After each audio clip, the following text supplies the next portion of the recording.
మా వంటలకు స్వాగతం. ఈరోజు పరోటా ఎలా తయారు చేయాలో నేర్చుకుందాం. పరోటా తయారీకి కావలసిన పదార్థాలు: మైదా పిండి 1 కప్పు, గోధుమ పిండి 1 కప్పు, నూనె తగినంత, ఉప్పు తగినంత. ముందుగా ఒక బౌల్ తీసుకొని ఆ బౌల్లో 1 కప్పు మైదా పిండి వేసుకొని, అలాగే 1 కప్పు గోధుమ పిండిని కూడా వేసుకొని, తగినంత ఉప్పును కూడా వేసుకొని ఒకసారి బాగా కలుపుకోండి. ఆ తర్వాత ఇక్కడ మూవీ క్లిప్లో చూపించిన విధంగా ఆయిల్ వేసుకొని ఒకసారి ఇక్కడ చూపించిన విధంగా కలుపుకోండి. ఆ తర్వాత ఒక గ్లాస్ వాటర్ తీసుకొని వాటర్ కొంచెం కొంచెంగా వేసుకొని కలుపుకుంటూ ఉండండి. అలా ఒక ముద్దలాగా చేసుకోండి. ఇక్కడ మూవీ క్లిప్లో చూపించిన విధంగా చేసుకోండి. ఇక్కడ చూపించిన విధంగా కొంచెం ఆయిల్ కూడా యాడ్ చేసుకొని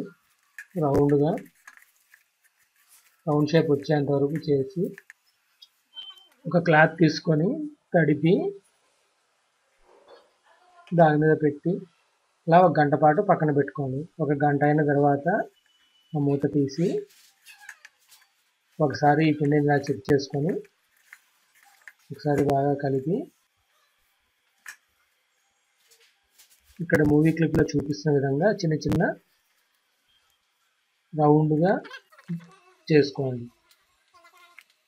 ఇలా మొత్తం మిశ్రమం అంతటిని ఇలా ఉండలుగా చుట్టుకోండి.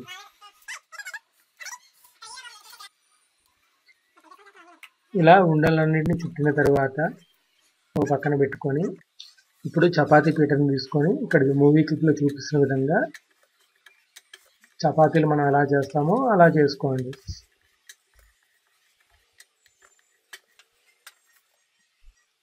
చపాతీలా చేసిన తర్వాత దీనికి మొత్తానికి ఆయిల్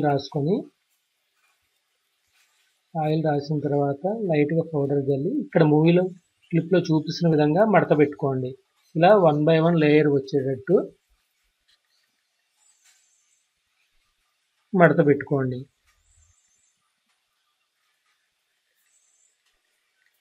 ఇక్కడ చూపిస్తున్న విధంగా మడత పెట్టిన తర్వాత ఇక్కడ చూపిస్తున్న విధంగా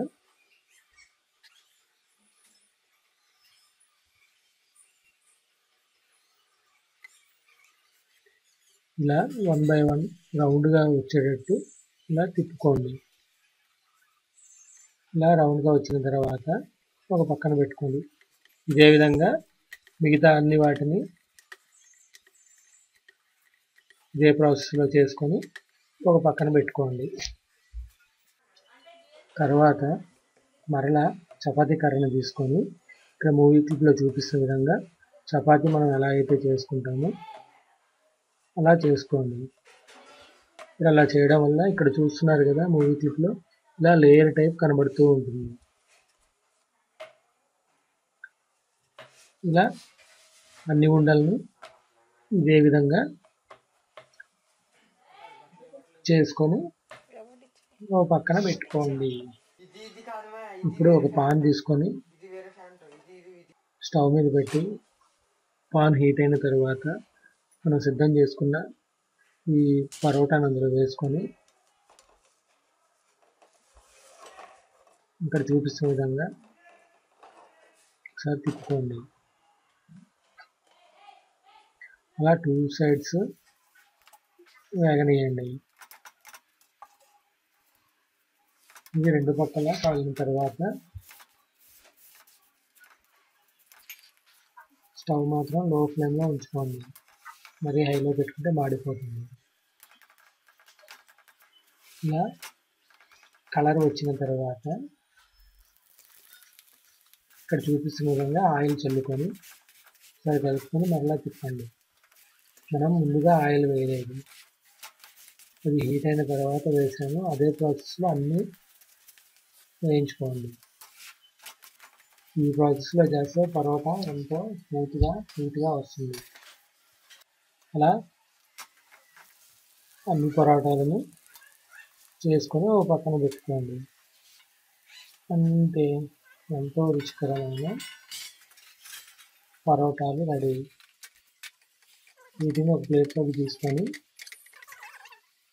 వేడివేడిగా చట్నీతో కానీ, ఆలూ కర్రీతో కానీ, పప్పుతో కానీ తింటే ఎంతో రుచికరంగా ఉంటుంది. ఇలా ప్రతి దాన్ని ఇలాగే చేసుకోండి. మరిన్ని రుచుల కోసం మా వంటల ఛానల్ను సబ్స్క్రైబ్ కాగలరు. ధన్యవాదములు.